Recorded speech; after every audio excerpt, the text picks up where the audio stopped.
Me llamo Elliot Cullen. Tengo 45 años y soy arquitecto. Hace 7 años creía que lo tenía todo bajo control. Había levantado desde cero mi propio estudio con éxito, diseñando de todo, desde hoteles boutique en Santa Mónica hasta condominios de lujo en el centro de Seattle. Pero nada de eso importaba para la familia de mi mujer. Verás, me casé con una de los Whitehorse de Connecticut. Dinero antiguo, de esa clase de familia que remonta su linaje al Mayflower y que es dueña de la mitad de Greenwich. Charlotte Whitmore era hermosa, sofisticada, todo lo que creí que quería, pero su familia nunca me dejaron olvidar que yo era el chico de Masonville, Indiana, población 3200, cuyo padre trabajaba en la planta de General Motors y cuya madre limpiaba casas para llegar a fin de mes. Durante 3 años y medio, aguanté sus pullas sutiles en las reuniones familiares, comentarios sobre mi encantador acento del Medio Oeste, o sobre lo refrescante que era tener a alguien que realmente trabajaba para ganar su dinero. Me mordía la lengua porque quería a Charlotte, y pensaba que ella me quería lo suficiente como para defenderme. Me equivocaba. Si te gustan las historias de venganza a sangre fría y giros de trama impactantes, dale like a este vídeo y suscríbete al canal ahora mismo. Aquí hay historias completamente nuevas cada día, cada una más intensa que la anterior. El punto de ruptura llegó durante la cena de Acción de Gracias en la mansión de los Whitmore en Greenwich. Imagina esto, un comedor en el que podría sentarse todo el Tribunal Supremo, con una mesa puesta con una vajilla que probablemente costaba más que el coche de la mayoría de la gente. La madre de Charlotte, Patricia, presidía la mesa como siempre, hablando de las últimas donaciones benéficas de la familia a Yale y de sus planes de invierno en Aspen. Yo estaba comiendo mi pavo en silencio cuando el primo de Charlotte, Bradley, empezó a hablar de un fondo de inversión que su hedge fund estaba lanzando. Por supuesto, dijo, necesitas al menos 5 millones para entrar. Luego añadió, pero Elliot no entendería este tipo de inversiones, ¿verdad, Elliot? Tú eres más de trabajar con las manos. La mesa se quedó en silencio. Miré a Charlotte, esperando que dijera algo, lo que fuera. En lugar de eso, sonrió y pronunció las palabras que acabaron con nuestro matrimonio. Oh, Bradley tiene razón. Elliot está más cómodo con los planos que con los balances. Es tan maravillosamente obrero. Casi resulta entrañable, la verdad. Las risas que siguieron no fueron ruidosas, pero hirieron más que cualquier grito. Éramos 23 personas alrededor de esa mesa, y cada una de ellas me miraba como si yo fuera una especie de curiosidad, una mascota que mantenían allí para entretenerse. No exploté, no tiré la servilleta al suelo, ni salí dando un portazo de manera dramática. Simplemente me levanté,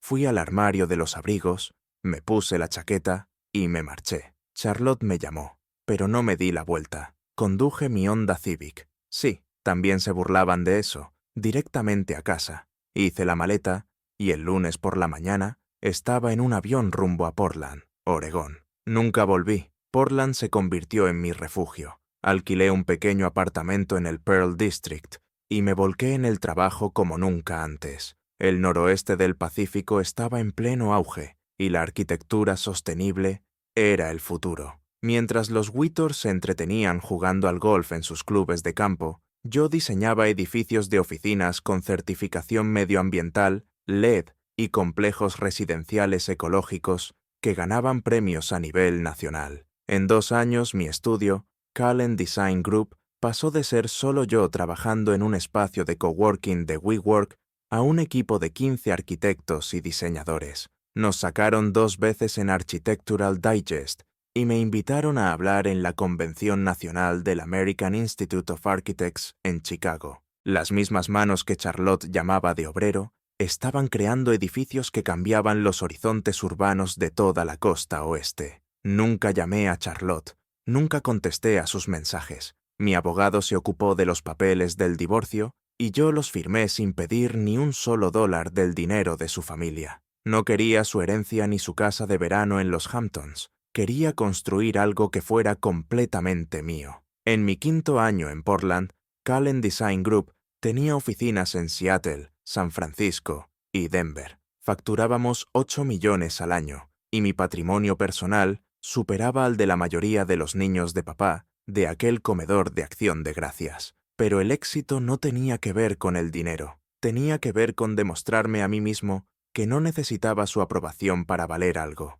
Entonces, una lluviosa mañana de martes de marzo, 7 años después de haberme levantado de aquella cena de acción de gracias, mi asistente sonó por el interfono. «Señor Cullen, hay una tal Charlotte Whitmore en la línea 1. Dice que es urgente». Mi dedo se quedó suspendido sobre el botón durante un buen rato. 7 años de silencio, y ahora llamaba. Descolgué. «Elliot». Su voz era diferente, tensa.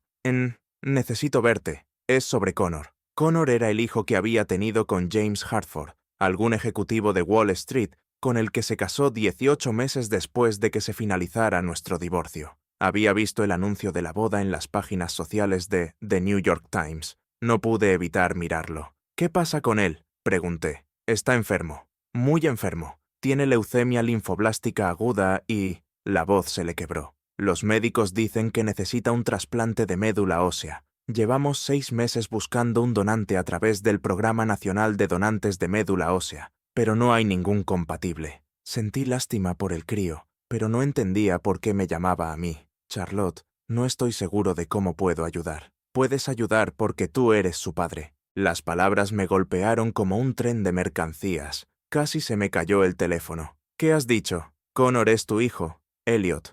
No de James, tuyo». Me enteré de que estaba embarazada 3 semanas después de que te fueras aquella noche. Ya estaba de 8 semanas. Habíamos tenido problemas, ¿te acuerdas? Al principio no estaba segura, pero hice números. Miré las fechas. Es tuyo. La habitación empezó a dar vueltas. Me dejé caer pesadamente en la silla, mirando fijamente el horizonte de Portland que yo mismo había ayudado a diseñar. «Estás mintiendo». «No estoy mintiendo. Tengo los resultados de la prueba de paternidad. La hice cuando Connor tenía 3 años, solo para asegurarme. Elliot, por favor, tiene 12 años y se está muriendo. Tu tipo de sangre es B positivo, con marcadores HLA que te convierten en un posible donante compatible. Los médicos quieren hacerte pruebas. Me lo ocultaste durante 13 años», dije con una voz mucho más firme de lo que me sentía por dentro. Pensé que sería más fácil para todos», respondió ella. «James aceptó a Connor como si fuera suyo,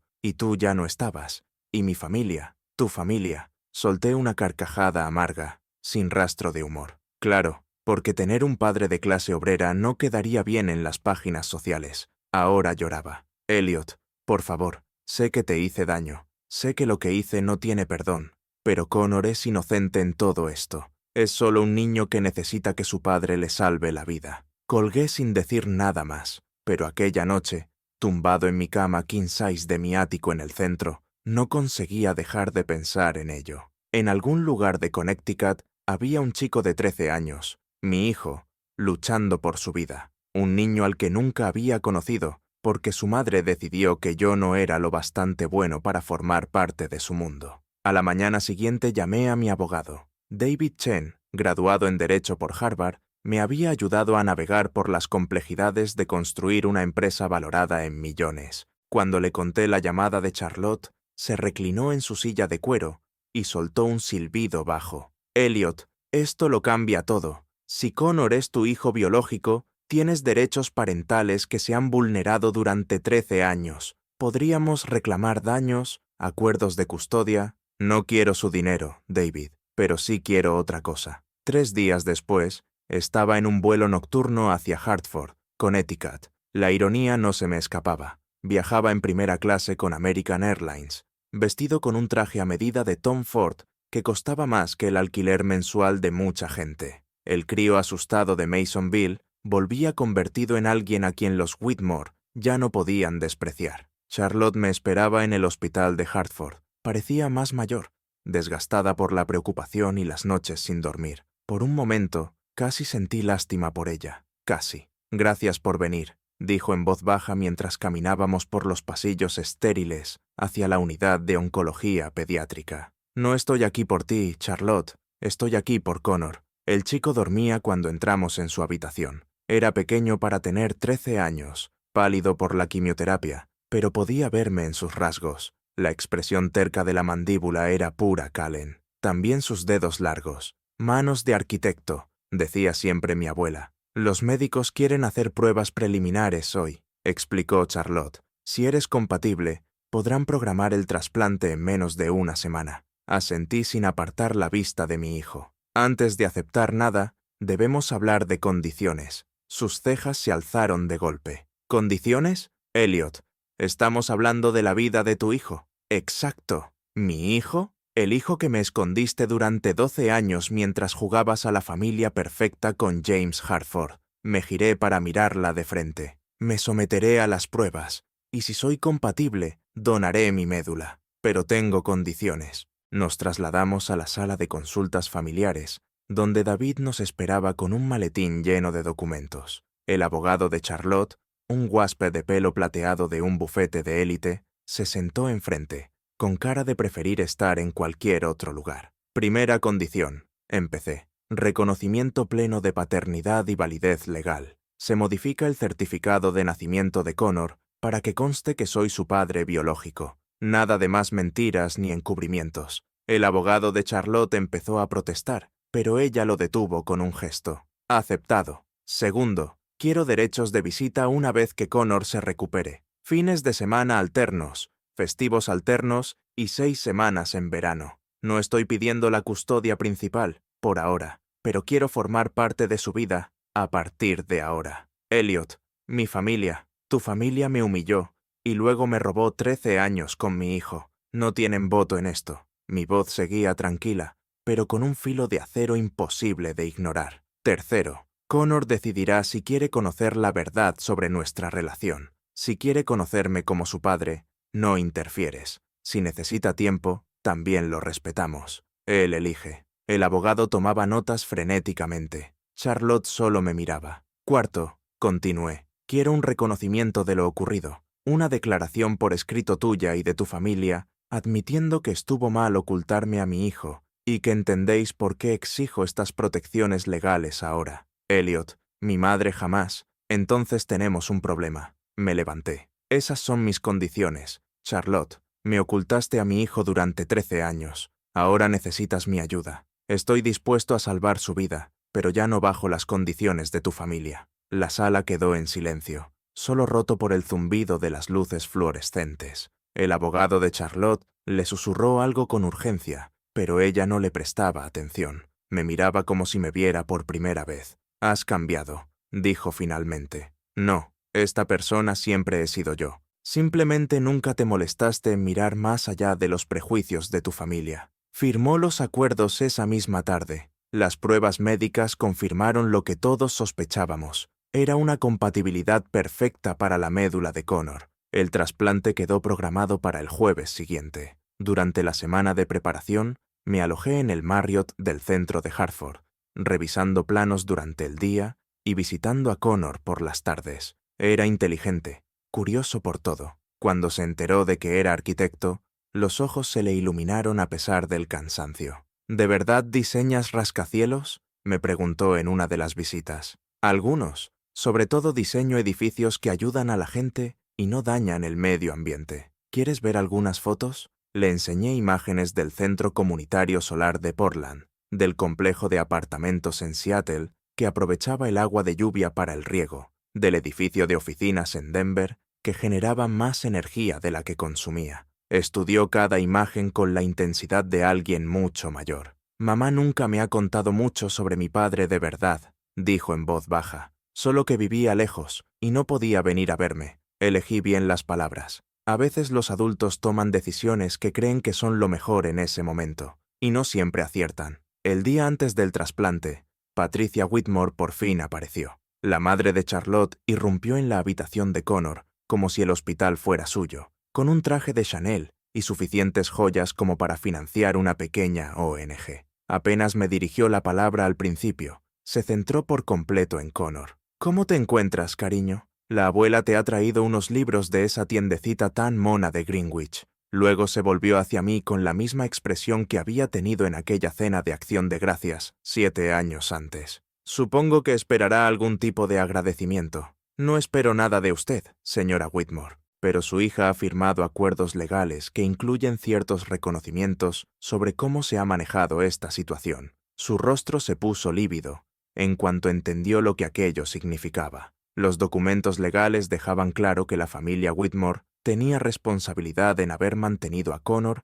alejado de su padre biológico durante 13 años. No era una disculpa pública, pero sí una admisión legal que contaría en cualquier futura disputa de custodia. «Abuela, no seas injusta», dijo Connor débilmente desde la cama. «Él está ayudando a que me ponga mejor». Patricia Whitmore miró a su nieto, luego a mí, y después volvió a mirar a Connor. Por primera vez desde que la conocía, no tuvo nada que decir. El trasplante de médula salió a la perfección. El procedimiento de extracción se hizo de manera ambulatoria. Me mandaron al hotel el mismo día, con algo de dolor y la recomendación de tomarme las cosas con calma durante una semana. El tratamiento de Connor fue más complejo, pero en 48 horas su nuevo sistema inmunitario ya empezaba a mostrar signos de aceptar mi médula. Durante las 2 semanas que Connor estuvo ingresado en observación, lo visité todos los días. Los médicos eran optimistas. Mi médula se estaba integrando bien y sus glóbulos blancos mejoraban de forma constante.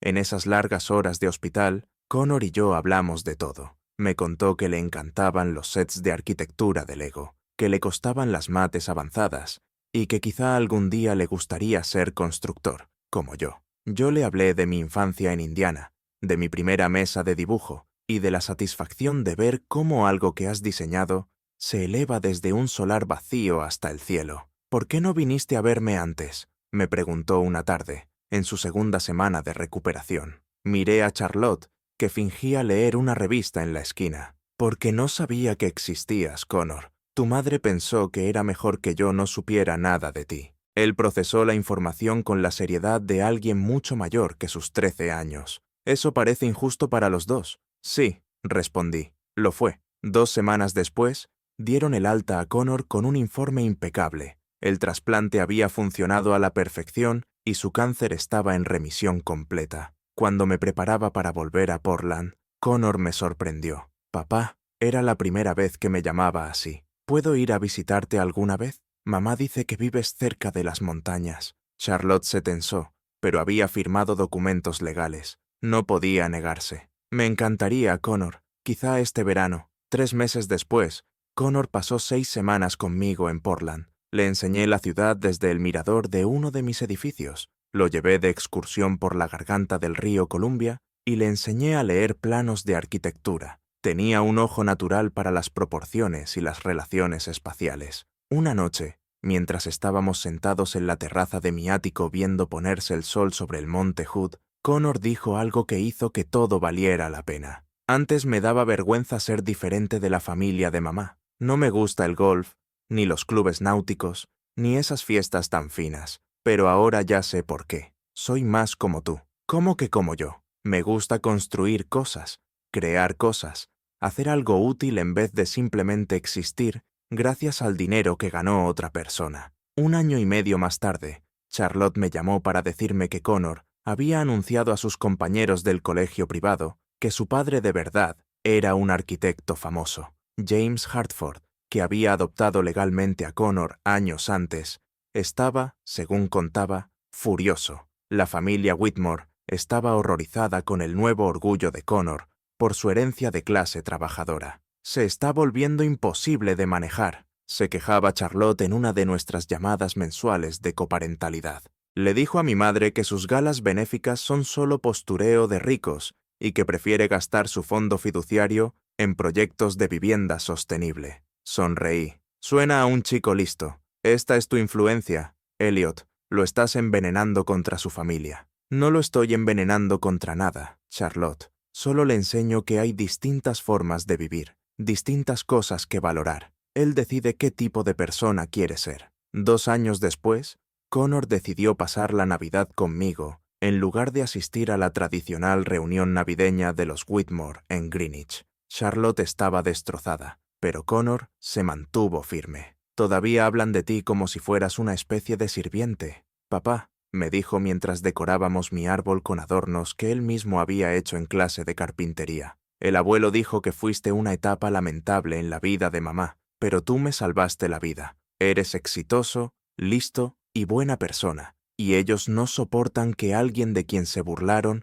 haya resultado ser mejor que ellos. Para cuando cumplió 16 años, la transformación estaba completa. Connor había crecido. Era alto y seguro de sí mismo, con las manos llenas de callos por el trabajo de verano en obra que le conseguí con uno de mis contratistas. Hablaba español con fluidez tras trabajar con cuadrillas de inmigrantes. Entendía los principios básicos de la ingeniería estructural y ya le habían admitido por acceso anticipado en el programa de arquitectura del MIT. La peor pesadilla de los Whitmore se había hecho realidad. Su heredero había decidido seguir los pasos del hombre al que intentaron borrar de la historia. Charlotte me llamó por última vez 4 años después del trasplante. «Sé que me odias», dijo sin rodeos. «No te odio, Charlotte. Odiar cansa mucho y no tengo tiempo para eso. Connor casi no me habla, y cuando lo hace, solo es para hablar de edificios, de diseño sostenible o de algún proyecto vuestro.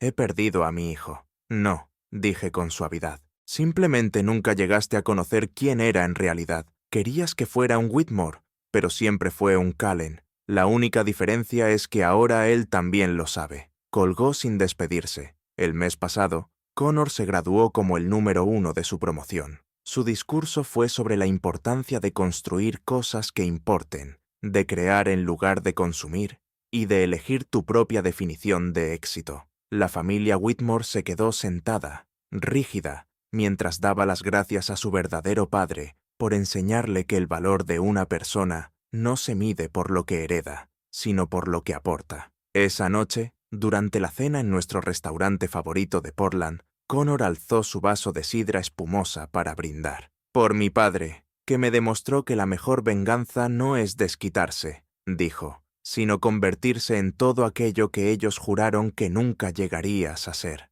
Mirando atrás, me doy cuenta de que los Whitmore me hicieron un favor aquella noche de acción de gracias. Hace 7 años. Su crueldad me liberó para convertirme en quien estaba destinado a ser, y sus prejuicios les costaron la oportunidad de conocer a un chico increíble que comparte su sangre, pero ninguno de sus valores. Connor empieza en el MIT este otoño, con la intención de especializarse en planificación urbana sostenible. Quiere diseñar viviendas asequibles que no parezcan baratas y edificios públicos que inspiren, en lugar de intimidar. La semana pasada me preguntó si podía hacer prácticas en mi estudio el próximo verano. El chico asustado de Masonville, Indiana, por fin está exactamente donde debe estar, construyendo un futuro con su hijo, plano a plano. Si esta historia te ha gustado, dale like a este vídeo y déjame un comentario contándome qué te ha parecido. Y si aún no estás suscrito al canal, suscríbete y activa la campanita para recibir avisos de nuevas historias como esta.